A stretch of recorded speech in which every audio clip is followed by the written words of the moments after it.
Balzac. Et toutes demeurent. Deuxième livre. Scène de la vie de province.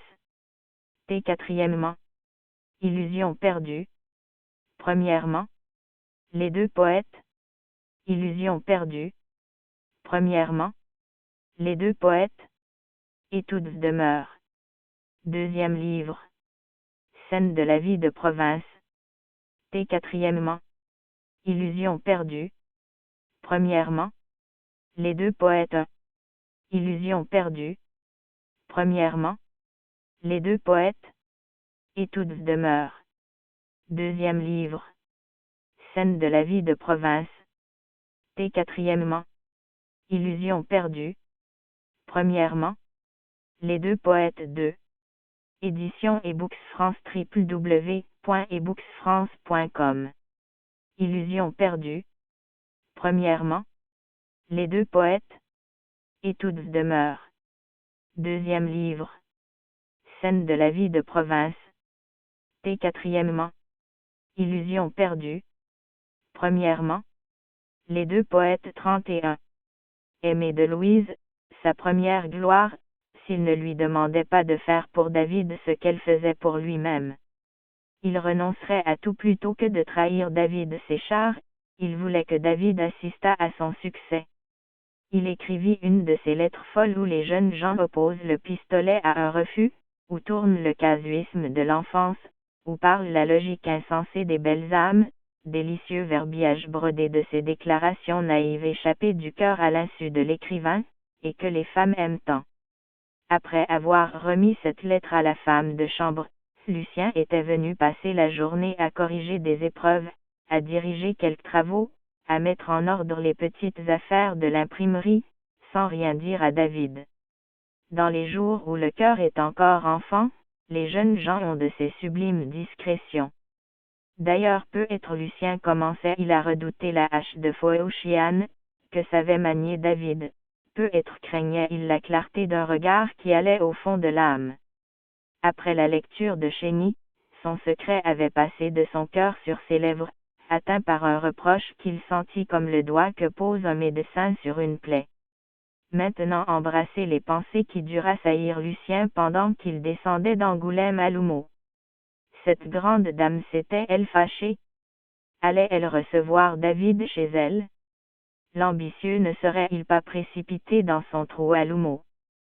Quoiqu'avant de baiser Louise au front, Lucien eût pu mesurer la distance qui sépare une reine de son favori, il ne se disait pas que David ne pouvait franchir en un clin d'œil l'espace qu'il avait mis 5 mois à parcourir.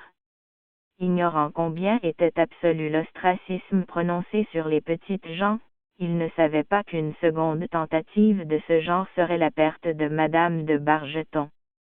Atteinte et convaincue de s'être encanaillée, Louise serait obligée de quitter la ville, où sa caste la fuirait comme au Moyen Âge on fuyait un lépreux.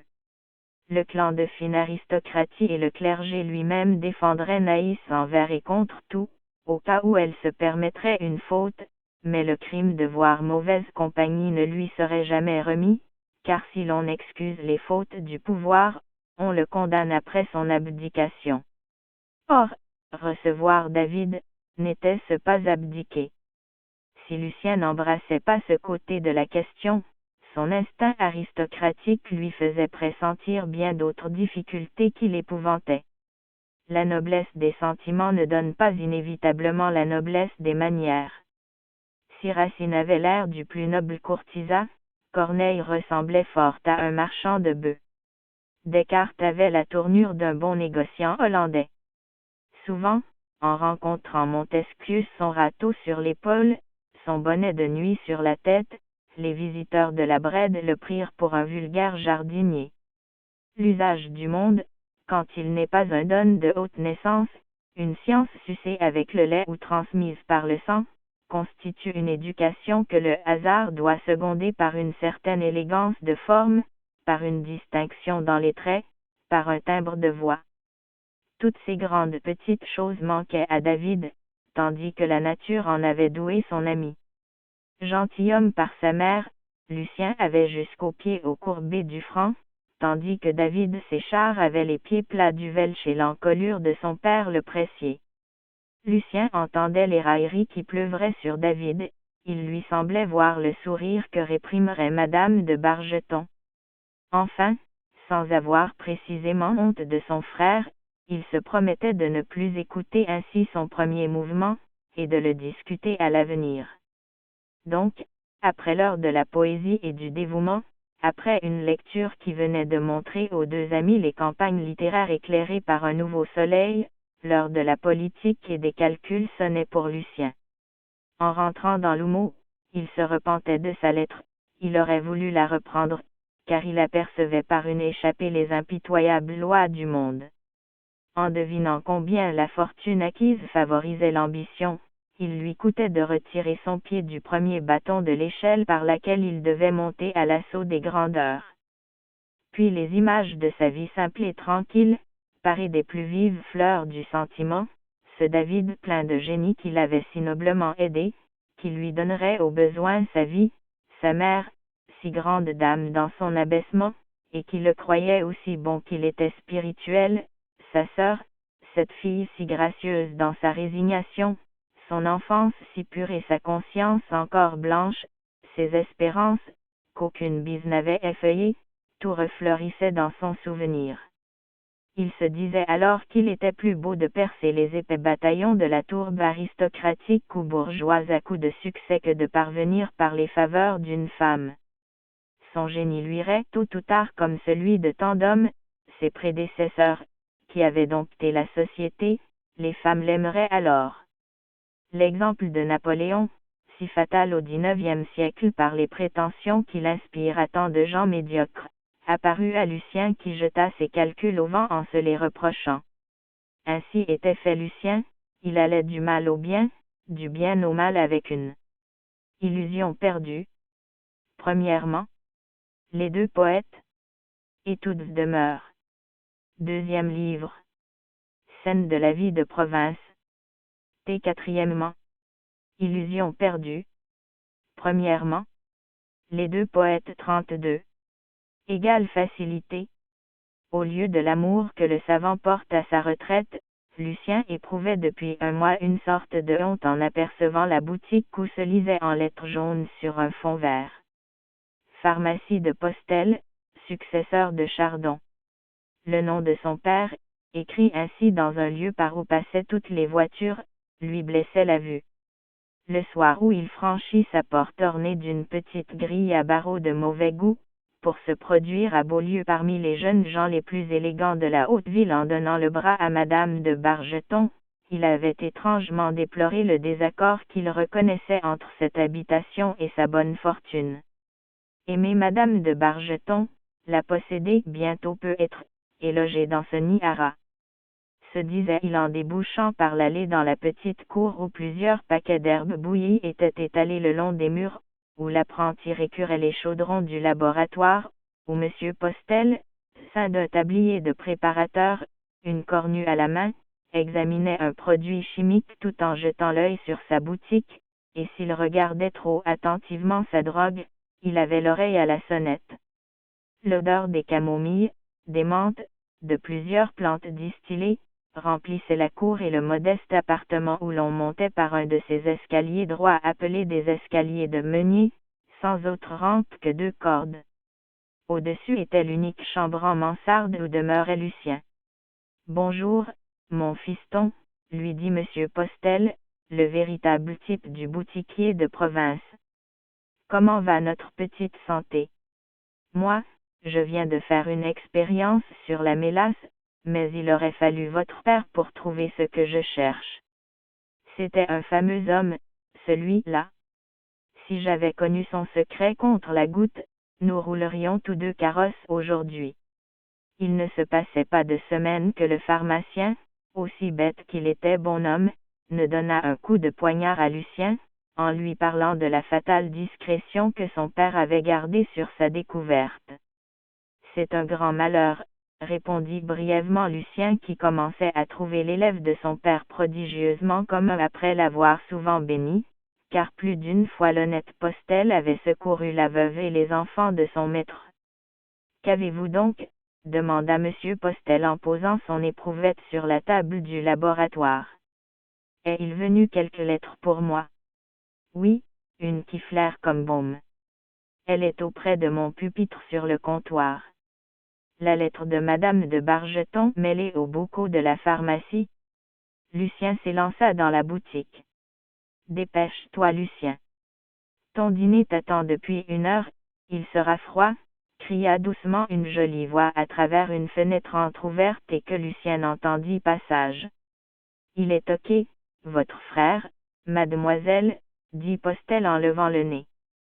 Ce célibataire, assez semblable à une petite tonne d'eau de vie sur laquelle la fantaisie d'un peintre aurait mis une grosse figure grêlée de petites vérolles et rougeaudes, prit en regardant Yves un air cérémonieux et agréable qui prouvait qu'il pensait à épouser la fille de son prédécesseur, sans pouvoir mettre fin au combat que l'amour et l'intérêt se livraient dans son cœur.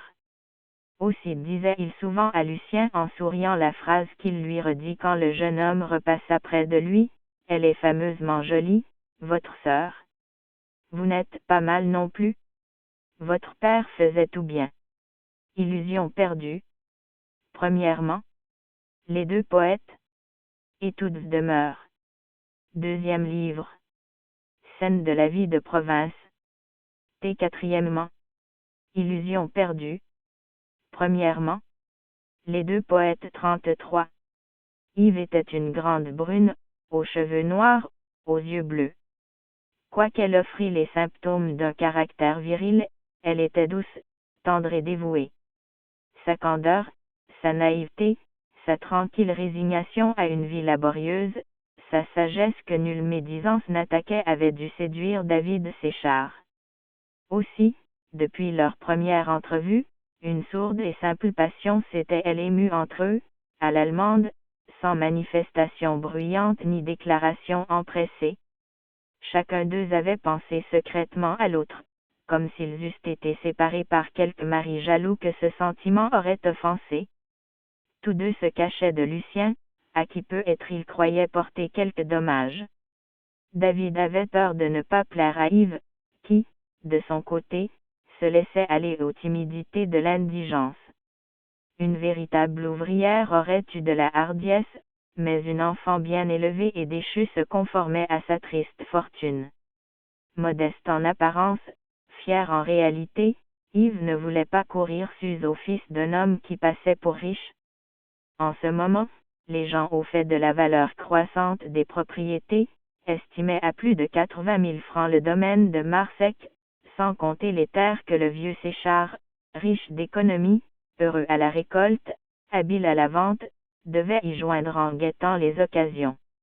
David était peut-être la seule personne qui ne sût rien de la fortune de son père.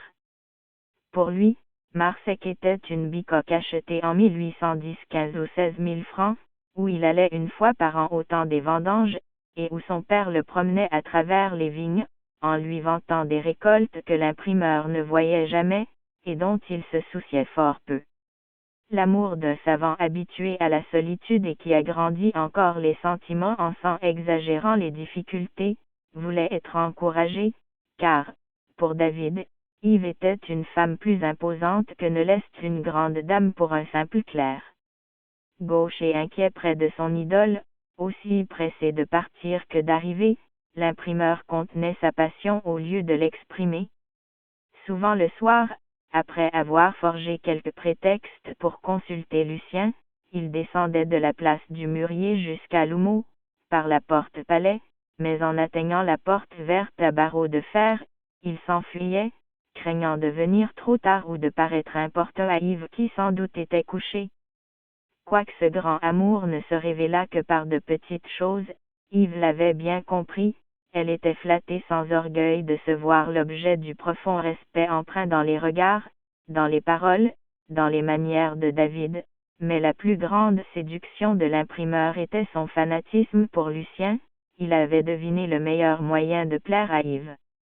Pour dire en quoi les muettes délices de cet amour différaient des passions tumultueuses, il faudrait le comparer aux fleurs champêtres opposées aux éclatantes fleurs des parterres. C'étaient des regards doux et délicats comme les lotos bleus qui nagent sur les eaux, des expressions fugitives comme les faibles parfums de l'églantine, des mélancolies tendres comme le velours des mousses, fleur de deux belles âmes qui naissaient d'une terre riche, féconde, immuable. Yves avait plusieurs fois déjà deviné la force cachée sous cette faiblesse, elle tenait si bien compte à David de tout ce qu'il n'osait pas, que le plus léger incident pouvait amener une plus intime union de leurs âmes. Lucien trouva la porte ouverte par Yves, et s'assit, sans lui rien dire, à une petite table posée sur un 10, sans linge, où son couvert était mis. Le pauvre petit ménage ne possédait que 3 couverts d'argent, Yves les employait tous pour le frère chéri. « Que lis-tu donc là ?» dit-elle après avoir mis sur la table un plat qu'elle retira du feu, et après avoir éteint son fourneau mobile en le couvrant de l'étouffoir. Lucien ne répondit pas sage. Yves prit une petite assiette coquettement arrangée avec des feuilles de vigne, et la mit sur la table avec une jatte pleine de crème. « Tiens, Lucien, je t'ai eu des fraises. » Lucien prêtait tant d'attention à sa lecture qu'il n'entendit point. Yves vint alors s'asseoir près de lui, sans laisser échapper un murmure, car il entre dans le sentiment d'une sœur pour son frère un plaisir immense à être traité sans façon. « Mais qu'as-tu donc ?» s'écria-t-elle en voyant briller des larmes dans les yeux de son frère. Illusion perdue. Premièrement, les deux poètes. Et toutes demeurent. Deuxième livre. Scène de la vie de province. Et quatrièmement, illusion perdue. Premièrement, les deux poètes 34. Rien, rien, Yves, dit-il en la prenant par la taille, l'attirant à lui, la baisant au front et sur les cheveux, puis sur le cou, avec une effervescence surprenante. Tu te caches de moi? Et, bien, elle-même. Je savais bien que ce n'était pas moi que tu embrassais, dit d'un ton boudeur la pauvre sœur en rougissant. Nous serons tous heureux, s'écria Lucien en avalant son potage à grande cuillerée. Nous? Répéta Yves. Inspirée par le même pressentiment qui s'était emparé de David, elle ajouta, tu vas nous aimer moins. Comment peux-tu croire cela, si tu me connais? Yves lui tendit la main pour presser la sienne, puis elle ôta l'assiette vide, la soupière en terre brune, et avança le plat qu'elle avait fait. Au lieu de manger, Lucien relut la lettre de Madame de Bargeton, que la discrète Yves ne demanda point à voir, tant elle avait de respect pour son frère. S'il voulait la lui communiquer, elle devait attendre, et s'il ne le voulait pas, pouvait-elle l'exiger? Elle attendit. Voici cette lettre. Mon ami, pourquoi refuserais-je à votre frère en science l'appui que je vous ai prêté? À mes yeux, les talents ont des droits égaux, mais vous ignorez les préjugés des personnes qui composent ma société. Nous ne ferons pas reconnaître l'anoblissement de l'esprit à ceux qui sont l'aristocratie de l'ignorance. Si je ne suis pas assez puissante pour leur imposer Monsieur David Séchard, je vous ferai volontiers le sacrifice de ces pauvres gens. Ce sera comme une hécatombe antique. Mais, cher ami, vous ne voulez sans doute pas me faire accepter la compagnie d'une personne dont l'esprit ou les manières pourraient ne pas me plaire. Vos flatteries m'ont appris combien l'amitié s'aveugle facilement. M'en voudrez-vous, si je mets à mon consentement une restriction? Je veux voir votre ami, le juger, savoir par moi-même, dans l'intérêt de votre avenir, si vous ne vous abusez point. N'est-ce pas un de ces soins maternels que doit avoir pour vous, mon cher poète? Louise de Nogueréplis. Lucien ignorait avec quel art le oui s'emploie dans le beau monde pour arriver au non, et le non pour amener un oui. Cette lettre fut un triomphe pour lui. David irait chez Madame de Bargeton, il y brillerait de la majesté du génie. Dans l'ivresse que lui causait une victoire qui lui fit croire à la puissance de son ascendant sur les hommes, il prit une attitude si fière, tant d'espérances se reflétèrent sur son visage en y produisant un éclat radieux, que sa sœur ne put s'empêcher de lui dire qu'il était beau. Si elle a de l'esprit, elle doit bien t'aimer, cette femme. Et alors ce soir elle sera chagrine, car toutes les femmes vont te faire 1000 coquetteries. Tu seras bien beau en lisant ton Saint-Jean dans Patmos. Je voudrais être souris pour me glisser là. Viens, j'ai apprêté ta toilette dans la chambre de notre mère.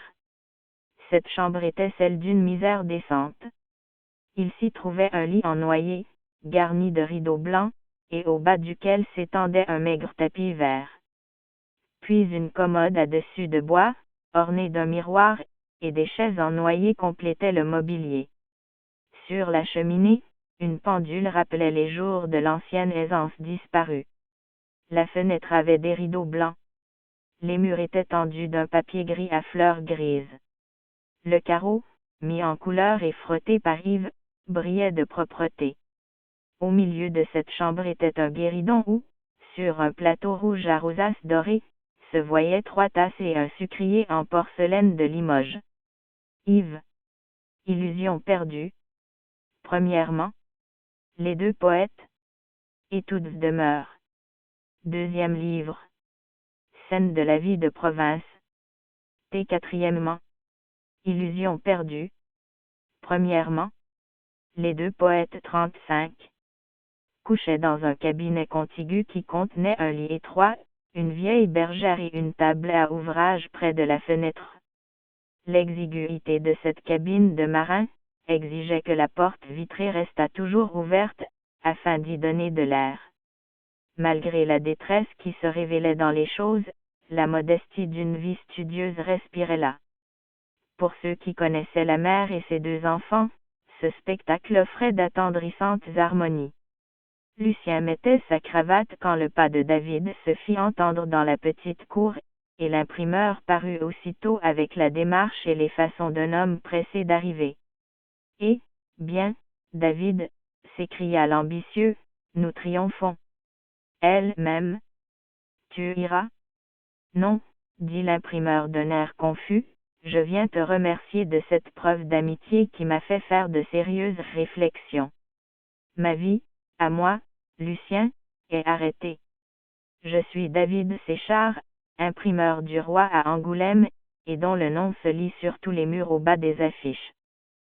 Pour les personnes de cette caste, je suis un artisan, un négociant, si tu veux, mais un industriel établi en boutique, rue de Beaulieu, au coin de la place du Mûrier. Je n'ai encore ni la fortune d'un Keller, ni le renom d'un Desplein, 2 sortes de puissances que les nobles essaient encore de nier, mais qui, je suis d'accord avec eux en ceci, ne sont rien sans le savoir-vivre et les manières du gentilhomme. Par quoi puis-je légitimer cette subite élévation ? Je me ferai moquer de moi par les bourgeois autant que par les nobles. Toi, tu te trouves dans une situation différente. Un poète n'est engagé à rien. Tu travailles à acquérir des connaissances indispensables pour réussir, tu peux expliquer tes occupations actuelles par ton avenir. D'ailleurs, tu peux demain entreprendre autre chose, étudier le droit, la diplomatie, entrer dans l'administration. Enfin, tu n'es ni chiffré ni casé. Profite de ta virginité sociale, marche seul et mets la main sur les honneurs. Savoure joyeusement tous les plaisirs, même ceux que procure la vanité. Sois heureux, je jouirai de tes succès, tu seras un second moi-même. Oui, ma pensée me permettra de vivre de ta vie. À toi les fêtes, l'éclat du monde et les rapides ressorts de ses intrigues. À moi la vie sobre, laborieuse du commerçant, et les lentes occupations de la science. Tu seras notre aristocratie, dit-il en regardant Yves. Quand tu chancelleras, tu trouveras mon bras pour te soutenir. Si tu as à te plaindre de quelque trahison, tu pourras te réfugier dans nos cœurs, tu y trouveras un amour inaltérable.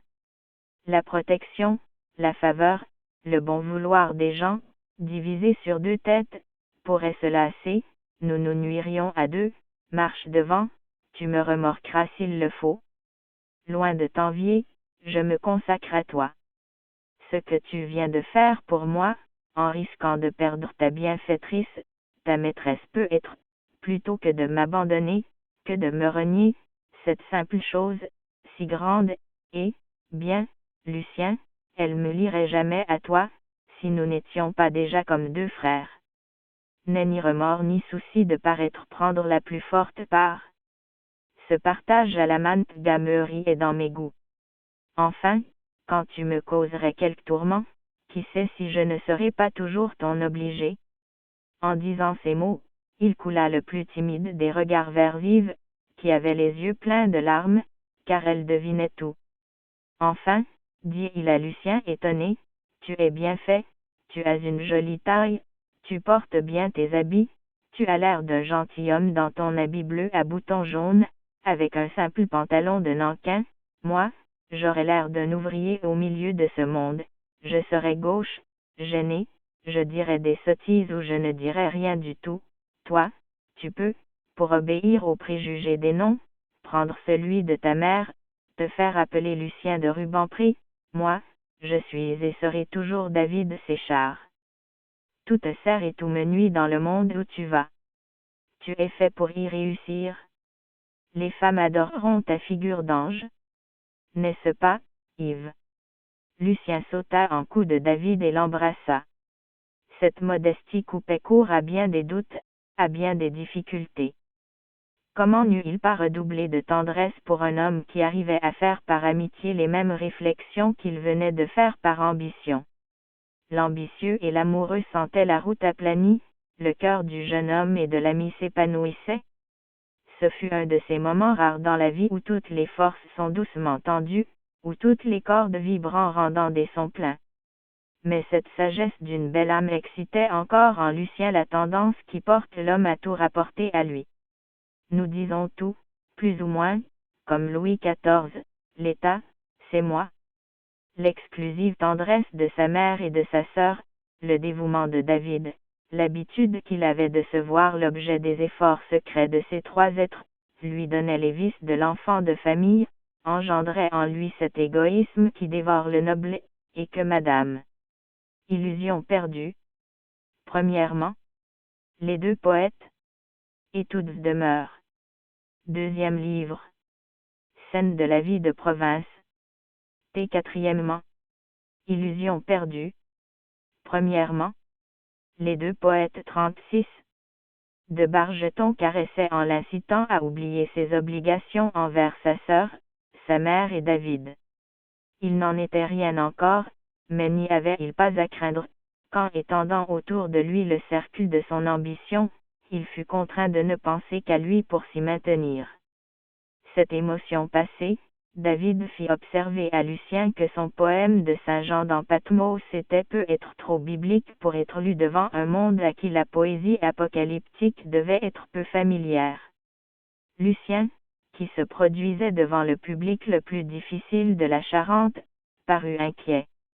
David lui conseilla d'emporter André de Chénier, et de remplacer un plaisir douteux par un plaisir certain.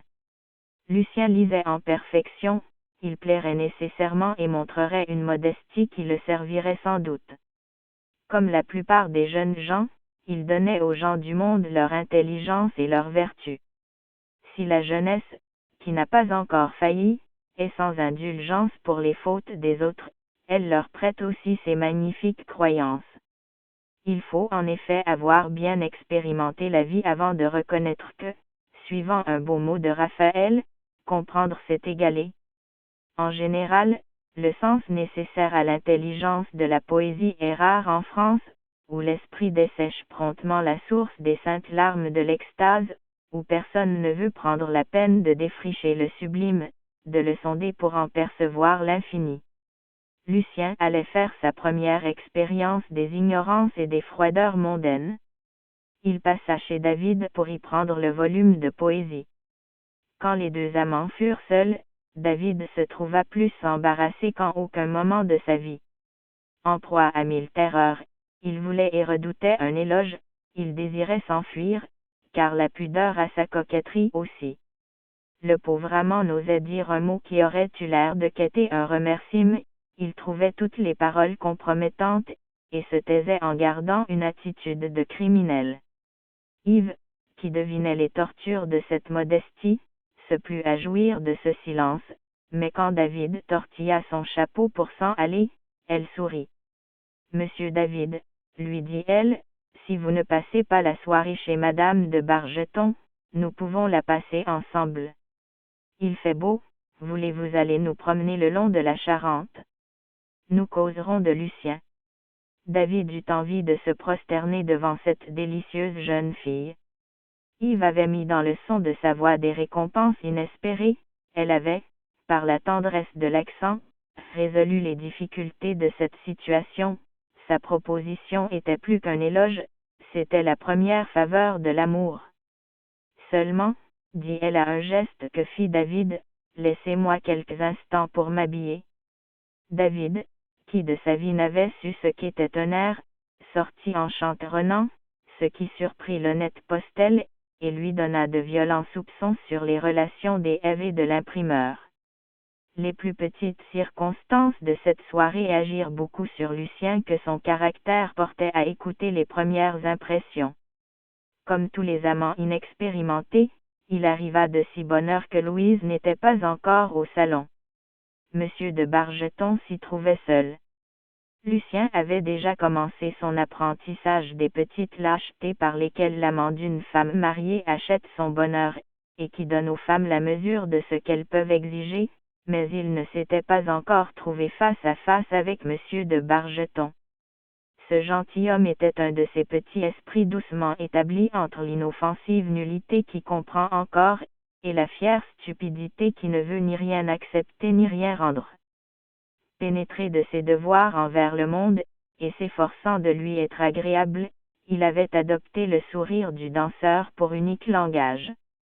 Content ou mécontent, il souriait. Il souriait à une nouvelle désastreuse aussi bien qu'à l'annonce d'un heureux événement. Ce sourire répondait à tout par les expressions que lui donnait Monsieur de Bargeton. S'il fallait absolument une approbation directe, il renforçait son sourire par un rire complaisant, en ne lâchant une parole qu'à la dernière extrémité. Un tête-à-tête lui faisait éprouver le seul embarras qui compliquait sa vie. Illusion perdue. Premièrement, les deux poètes. Et toutes demeurent. Deuxième livre. Scène de la vie de province. Quatrièmement. Illusion perdue. Premièrement, les deux poètes 37. Végétative, il était alors obligé de chercher quelque chose dans l'immensité de son vide intérieur. La plupart du temps il se tirait de peine en reprenant les naïves coutumes de son enfance, il pensait tout haut, il vous initiait aux moindres détails de sa vie, il vous exprimait ses besoins, ses petites sensations qui, pour lui, ressemblaient à des idées. Il ne parlait ni de la pluie ni du beau temps, il ne donnait pas dans les lieux communs de la conversation par où se sauvent les imbéciles, il s'adressait aux plus intimes intérêts de la vie. Par complaisance pour Madame de Bargeton, j'ai mangé ce matin du veau qu'elle aime beaucoup, et mon estomac me fait bien souffrir, disait-il. Je sais cela, j'y suis toujours pris. Expliquez-moi cela. Ou bien, je vais sonner pour demander un verre d'eau sucrée, en voulez-vous un par la même occasion? Ou bien, je monterai demain à cheval, et j'irai voir mon beau-père. Ces petites phrases, qui ne supportaient pas la discussion, arrachaient un non ou un oui à l'interlocuteur, et la conversation tombait à plat. Monsieur de Bargeton implorait alors l'assistance de son visiteur en mettant à l'ouest son nez de vieux carlin poussif, il vous regardait de ses gros yeux verrons d'une façon qui signifiait, vous dites. Les ennuyeux empressés de parler d'eux-mêmes, il les chérissait, il les écoutait avec une probe et délicate attention qui le leur rendait si précieux que les bavards d'Angoulême lui accordaient une sournoise intelligence, et le prétendaient mal jugé. Aussi, quand il n'avait plus d'auditeurs, ces gens venaient ils achever leur récit ou leur raisonnement auprès du gentilhomme, sûrs de trouver son sourire élogieux. Le salon de sa femme étant toujours plein, il s'y trouvait généralement à l'aise. Il s'occupait des plus petits détails, il regardait qui entrait, saluait en souriant et conduisait à sa femme le nouvel arrivé, il guettait ceux qui partaient, et leur faisait la conduite en accueillant leurs adieux par son éternel sourire. Quand la soirée était animée et qu'il voyait chacun à son affaire, le remuet restait planté sur ses deux hautes jambes comme une cigogne sur ses pattes, ayant l'air d'écouter une conversation politique, où il venait étudier les cartes d'un joueur sans y rien comprendre, car il ne savait aucun jeu, où il se promenait en humant son tabac et soufflant sa digestion. Anaïs était le beau côté de sa vie, elle lui donnait des jouissances infinies. Lorsqu'elle jouait son rôle de maîtresse de maison, il s'étendait dans une bergère en l'admirant, car elle parlait pour lui, puis il s'était fait un plaisir de chercher l'esprit de ses phrases, et comme souvent il ne les comprenait que longtemps après qu'elles étaient dites, il se permettait des sourires qui partaient comme des boulets enterrés qui se réveillent. Son respect pour elle allait d'ailleurs jusqu'à l'adoration. Une adoration quelconque ne suffit-elle pas au bonheur de la vie? En personne spirituelle et généreuse, Anaïs n'avait pas abusé de ses avantages en reconnaissant chez son mari la nature facile d'un enfant qui ne demandait pas mieux que d'être gouverné. Elle avait pris soin de lui comme on prend soin d'un manteau, elle le tenait propre, le brossait, le serrait, le ménageait, et se sentant ménagé, brossé, soigné, M. de Bargeton avait contracté pour sa femme une affection canine. Il est si facile de donner un bonheur qui ne coûte rien. Madame de Bargeton, ne connaissant à son mari aucun autre plaisir que celui de la bonne chère, lui faisait faire d'excellents dîners, elle avait pitié de lui, jamais elle ne s'en était plainte, et quelques personnes ne comprenant pas le silence de sa fierté, prêtaient à M. de Bargeton des vertus cachées. Elle l'avait d'ailleurs discipliné militairement, et l'obéissance de cet homme aux volontés de sa femme était passive. Elle lui disait: faites une visite à monsieur ou à madame une telle, il y allait comme un soldat à sa faction. Aussi devant elle se tenait-il au port d'armes et immobile. Il était en ce moment question de nommer ce muet député. Lucien ne pratiquait pas depuis assez longtemps la maison pour avoir soulevé le voile sous lequel se cachait ce caractère inimaginable. Monsieur de Bargeton, enseveli dans sa bergère, paraissant tout voir et tout comprendre, se faisant une dignité de son silence, lui semblait prodigieusement imposant. Au lieu de le prendre pour une borne de granit, Lucien fit de ce gentilhomme un sphinx redoutable, par suite du penchant qui porte les hommes d'imagination à tout grandir ou à prêter une âme à toutes les formes, et il crut nécessaire de le flatter. J'arrive le premier, dit-il en le saluant avec un peu plus de respect que l'on en accordait à ce bonhomme. C'est assez naturel, répondit M. de Bargeton.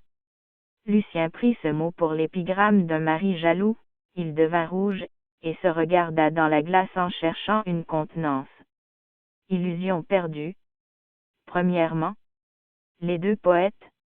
Études demeure. Deuxième livre. Scène de la vie de province. Quatrièmement, illusion perdue. Premièrement, les deux poètes 38. Vous habitez l'Houmeau, dit M. de Bargeton, les personnes qui demeurent loin n'arrivent toujours plus tôt que celles qui demeurent près. À quoi cela tient-il, dit Lucien en prenant un air agréable. Je ne sais pas, répondit M. de Bargeton qui rentra dans son immobilité.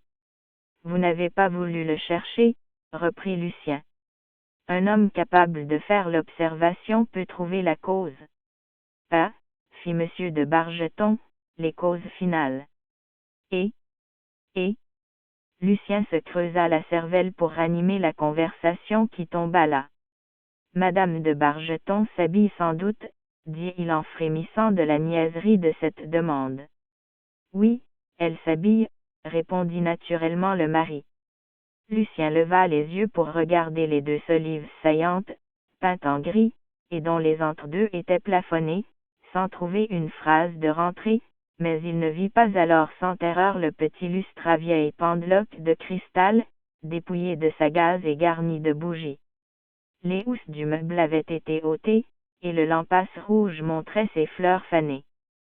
Ces apprêts annonçaient une réunion extraordinaire. Le poète conçut des doutes sur la convenance de son costume, car il était en bottes.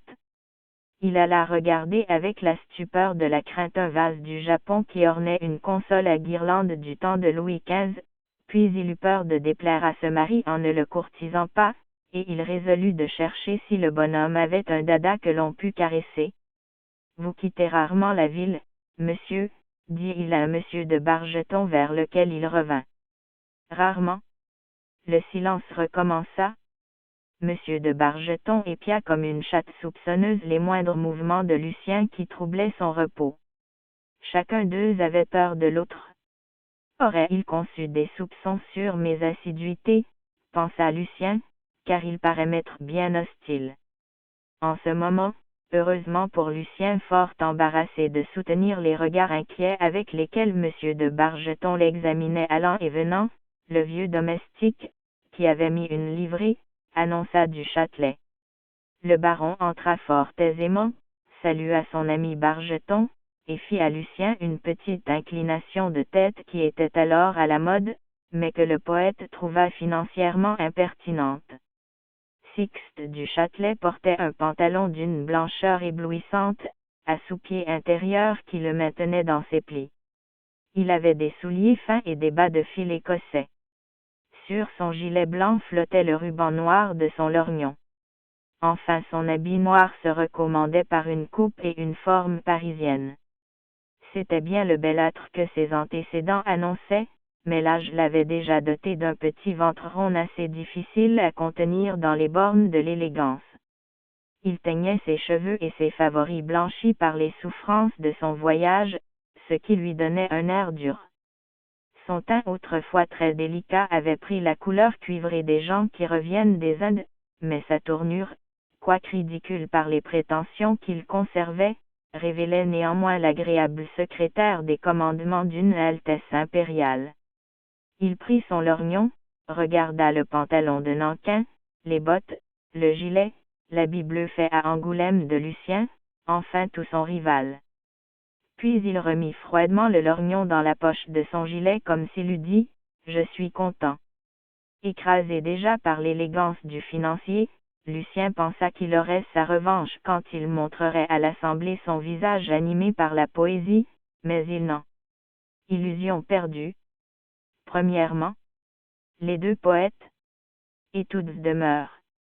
Deuxième livre. Scène de la vie de province. Et quatrièmement, illusion perdue. Premièrement, les deux poètes 39. Éprouva pas moins une vive souffrance qui continua le malaise intérieur que la prétendue hostilité de monsieur de Bargeton lui avait donné. Le baron semblait faire peser sur Lucien tout le poids de sa fortune pour mieux humilier cette misère. Monsieur de Bargeton, qui comptait n'avoir plus rien à dire, fut consterné du silence que gardèrent les deux rivaux en s'examinant, mais, quand il se trouvait au bout de ses efforts, il avait une question qu'il se réservait comme une poire pour la soif, et il jugea nécessaire de la lâcher en prenant un air affairé. Eh bien, monsieur, dit-il à du Châtelet, qui hâtait-il de nouveau, dis-on quelque chose. Mais, répondit méchamment le directeur des contributions, le nouveau, c'est monsieur Chardon. Adressez-vous à lui? Nous apportez-vous quelques jolis poèmes? Demanda le sémillant baron en redressant la boucle majeure d'une de ses faces qui lui parut dérangée. Pour savoir si j'ai réussi, j'aurais dû vous consulter, répondit Lucien. Vous avez pratiqué la poésie avant moi. Bah! Quelques vaudevilles assez agréables faits par complaisance, des chansons de circonstance, des romances que la musique a fait valoir, ma grande épître à une sœur de Buonaparte, l'ingrat, ne sont pas des titres à la postérité. En ce moment madame de Bargeton se montra dans tout l'éclat d'une toilette étudiée. Elle portait un turban juif enrichi d'une agrafe orientale. Une écharpe de gaze sous laquelle brillaient les camées d'un collier était gracieusement tournée à son cou.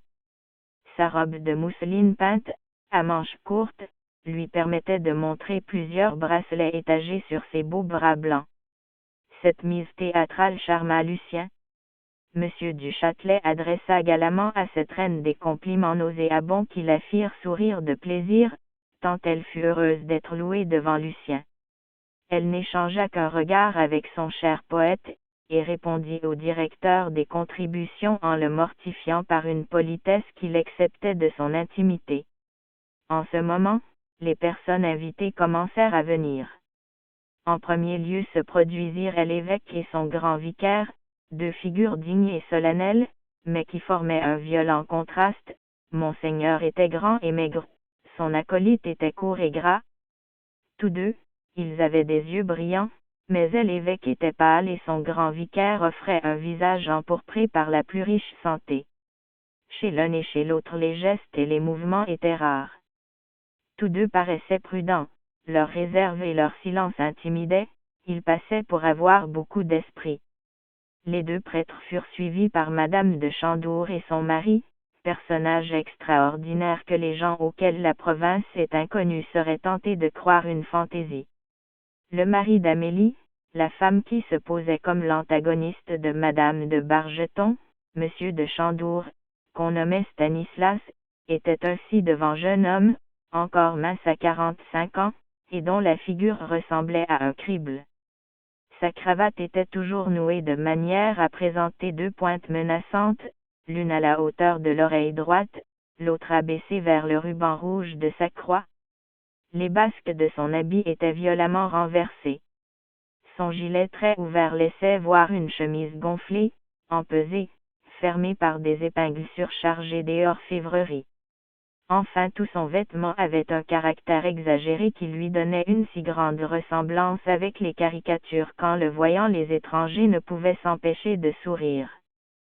Stanislas se regardait continuellement avec une sorte de satisfaction de haut en bas, en vérifiant le nombre des boutons de son gilet, en suivant les lignes onduleuses que dessinait son pantalon collant, en caressant ses jambes par un regard qui s'arrêtait amoureusement sur les pointes de ses bottes. Quand il cessait de se contempler ainsi, ses yeux cherchaient une glace, il examinait si ses cheveux tenaient la frisure, il interrogeait les femmes d'un œil heureux en mettant un de ses doigts dans la poche de son gilet, se penchant en arrière et se posant de trois quarts, agacerie de coq qui lui réussissait dans la société aristocratique de laquelle il était le beau. La plupart du temps, ses discours comportaient des gravelures comme il s'en disait au XVIIIe siècle. Illusion perdue. Premièrement, les deux poètes. Et toutes demeurent. Deuxième livre.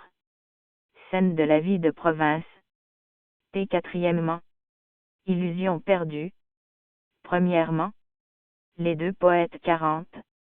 Détestable genre de conversation lui procurait quelque succès auprès des femmes, il les faisait rire.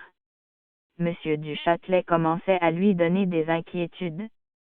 En effet, intrigué par le dédain du fat des contributions indirectes, stimulé par son affectation à prétendre qu'il était impossible de le faire sortir de son marasme, et piqué par son ton de sultan blasé, les femmes le recherchaient encore plus vivement qu'à son arrivée depuis que Madame de Bargeton s'était éprise du Byron d'Angoulême. Amélie était une petite femme maladroitement comédienne, grasse, blanche, à cheveux noirs, outrant tout, parlant haut, faisant la roue avec sa tête chargée de plumes en été, de fleurs en hiver, belle parleuse, mais ne pouvant achever sa période sans lui donner pour accompagnement les sifflements d'un as inavoué. Monsieur de Saintot, nommé Astolphe, le président de la Société d'agriculture, homme haut en couleur, grand et gros, apparut remorqué par sa femme, espèce de figure assez semblable à une fougère desséchée, qu'on appelait Lily, abréviation d'Elisa. Ce nom, qui supposait dans la personne quelque chose d'enfantin, jurait avec le caractère et les manières de Madame de Saintot, femme solennelle, extrêmement pieuse, joueuse difficile et tracassière. Astolphe passait pour être un savant du premier ordre. Ignorant comme une carpe, il n'en avait pas moins écrit les articles sucrés eau de vie dans un dictionnaire d'agriculture, deux œuvres pillées en détail dans tous les articles des journaux et dans tous les anciens ouvrages où il était question de ces deux produits. Tout le département le croyait occupé d'un traité sur la culture moderne. Quoiqu'il restât enfermé pendant toute la matinée dans son cabinet, il n'avait pas encore écrit 2 pages depuis 12 ans. Si quelqu'un venait le voir, il se laissait surprendre brouillant des papiers, cherchant une note égarée ou taillant sa plume, mais il employait en niaiserie tout le temps qu'il demeurait dans son cabinet, il y lisait longuement le journal, il sculptait des bouchons avec son canif, il traçait des dessins fantastiques sur son garde-main, il feuilletait Cicéron pour y prendre à la volée une phrase ou des passages dont le sens pouvait s'appliquer aux événements du jour, puis le soir il s'efforçait d'amener la conversation sur un sujet qui lui permit de dire « Il se trouve dans Cicéron une page qui semble avoir été écrite pour ce qui se passe de nos jours. » Il récitait alors son passage au grand étonnement des auditeurs, qui se redisaient entre eux « Vraiment Astolphe est un puits de science. » Ce fait curieux se contait par toute la ville, et l'entretenait dans ses flatteuses croyances sur Monsieur de Saintot. Après ce couple, vint Monsieur de Bartaz, nommé Adrien, l'homme qui chantait les airs de basse taille et qui avait d'énormes prétentions en musique. L'amour-propre l'avait assis sur le solfège, il avait commencé par s'admirer lui-même en chantant, puis il s'était mis à parler musique, et avait fini par s'en occuper exclusivement. L'art musical était devenu chez lui comme une monomanie, il ne s'animait qu'en parlant de musique, il souffrait pendant une soirée jusqu'à ce qu'on le priât de chanter. Une fois qu'il avait beuglé un de ses airs, sa vie commençait, il paradait, il se haussait sur ses talons en recevant des compliments, il faisait le modeste, mais il allait néanmoins de groupe en groupe pour y recueillir des éloges, puis, quand tout était dit, il revenait à la musique en entamant une discussion à propos des difficultés de son air ou en vantant le compositeur.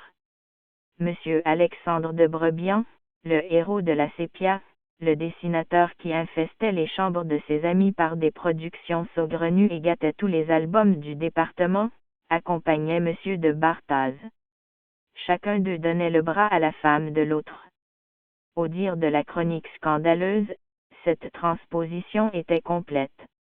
Les deux femmes, Lolotte, Madame Charlotte de Brebian, et Fifine, Madame Joséphine de Bartaz, également préoccupées d'un fichu, d'une garniture, de l'assortiment de quelques couleurs hétérogènes, étaient dévorées du désir de paraître parisiennes, et négligeaient leur maison où tout allait à mal. Si les deux femmes, serrées comme des poupées dans des robes économiquement établies, offraient sur elles une exposition de couleurs outrageusement bizarres, les maris se permettaient, en leur qualité d'artistes, un laisser-aller de province qui les rendait curieux à voir. Leurs habits fripés leur donnaient l'air des comparses qui dans les petits théâtres figurent la haute société invitée aux noces. Parmi les figures qui débarquèrent dans le salon, l'une des plus originales fut celle de Monsieur le comte de Sénonches, aristocratiquement nommé Jacques, grand chasseur, hautain, sec, à figure allée, aimable.